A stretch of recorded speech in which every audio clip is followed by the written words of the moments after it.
আজকে বানাচ্ছি দুধ, চিজ আর চিংড়ি দিয়ে একদম ক্রিমি আর মজাদার একটা পাস্তা। প্রথমে গরম পানিতে হাফ চামচ লবণ দিয়ে পাস্তা ভালো করে সিদ্ধ করে নিলাম। এরপর প্যানে সামান্য তেল গরম করে হালকা ভেজে নিলাম পেঁয়াজ কুচি আর মরিচ কুচি। এবার এতে যোগ করলাম টাটকা চিংড়ি মাছ আর সুন্দর একটা ফ্লেভার আসা পর্যন্ত ভালোভাবে কষিয়ে নিলাম। স্বাদটা আরও মজাদার করতে দিয়ে দিলাম একটু ম্যাগি মশলা। তারপর সব কিছু আবার ভালোভাবে কষিয়ে নিলাম। এবার ঢেলে দিলাম 1.5 কাপ মতো দুধ আর ধীরে ধীরে রান্না করলাম যতক্ষণ না সেটা একদম ক্রিমি সসে পরিণত হয়।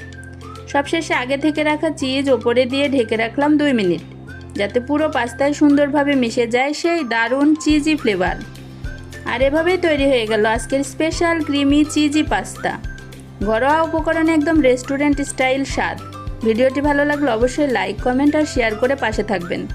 এমন আরও মজার মজার রেসিপি পেতে ফলো করতে ভুলবেন না। ধন্যবাদ। আজকের মতো বিদায় নিচ্ছি। সবাই ভালো থাকবেন, সুস্থ থাকবেন। আল্লাহ হাফেজ।